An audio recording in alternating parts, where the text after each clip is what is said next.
رسول اللہ صلی اللہ علیہ وسلم کے اخلاق کی جانکاری اور معرفت حاصل کرنے سے ایمان کی تجدید ہوتی ہے اور اس میں استحکام پیدا ہوتا ہے۔ رسول اللہ صلی اللہ علیہ وسلم کی ہر عادت طیبہ ایک نمونہ ہے، قابل تقلید مثال اور مینار نور ہے۔ رسول اللہ صلی اللہ علیہ وسلم کے اخلاق عالیہ سے پتہ چلتا ہے کہ آپ اللہ تعالی کی مخلوق میں سب سے افضل، سب سے اعلیٰ اور سب سے برتر ہیں۔ دعا ہے کہ اللہ تعالی ہمیں سید المرسلین سرکار دو عالم صلی اللہ علیہ وسلم کے اخلاق کی اتباع کرنے، آپ کے نقش قدم پر چلنے اور آپ کی تعلیمات پر عمل کر کے آخرت کی زندگی سنوارنے کی توفیق عطا فرمائے۔ توفیق اللہ تعالی ہی کے ہاتھ میں ہے، بلا شبہ راہ دکھاتا ہے اور بے کس و درماندہ کی پکار کا جواب دینے والا ہے۔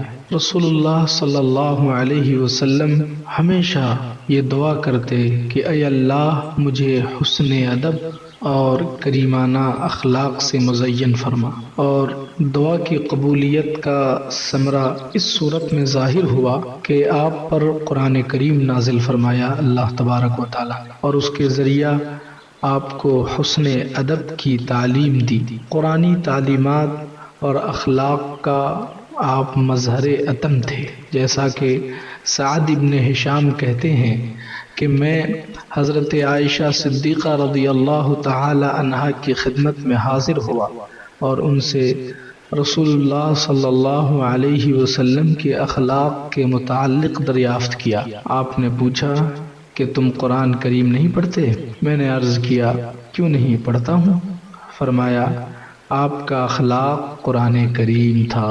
ماشاءاللہ، قرآن مجید کے ذریعہ رسول اللہ صلی اللہ علیہ وسلم کو ادب کی تعلیم اس طرح دی گئی، ان اللہ یأمر بالعدل والاحسان وایتاء ذی القربى وینہی عن الفحشاء والمنکر والبغی۔ بے شک اللہ تعالی اعتدال اور احسان اور اہل قرابت کو دینے کا حکم فرماتا ہے اور کھلی برائی اور مطلق برائی اور ظلم کرنے سے منع فرماتا ہے۔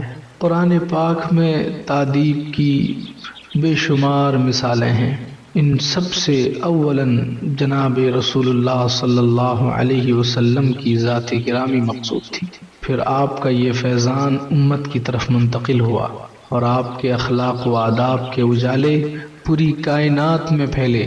قرآن کریم سے آپ کو ادب سکھلایا گیا اور آپ کے ذریعہ مخلوق کو ادب کی تعلیم دی گئی۔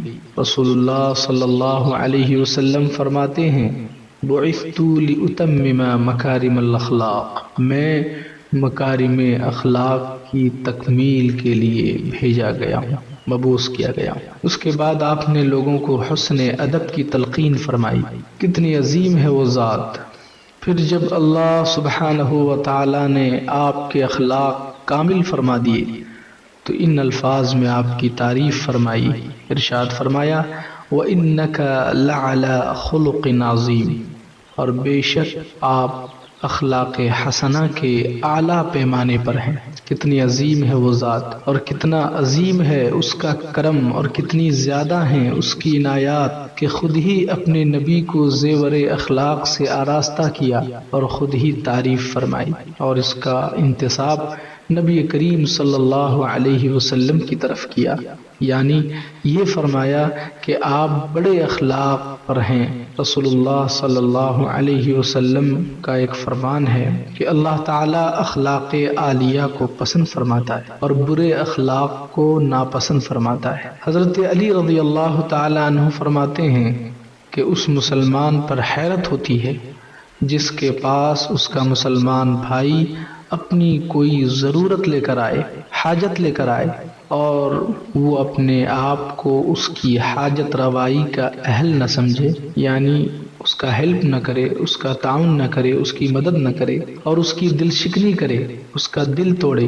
کیا اس سے یہ نہیں ہو سکتا تھا کہ وہ مکارم اخلاق سے پیش آتا، اچھے اخلاق سے پیش آتا، اچھا برتاؤ کرتا اور ثواب کماتا۔ مکارم اخلاق سے نجات کی راہ کا پتہ ملتا ہے۔ کسی شخص نے دریافت کیا، پوچھا کہ کیا آپ نے یہ بات رسول اللہ صلی اللہ علیہ وسلم سے سنی ہے؟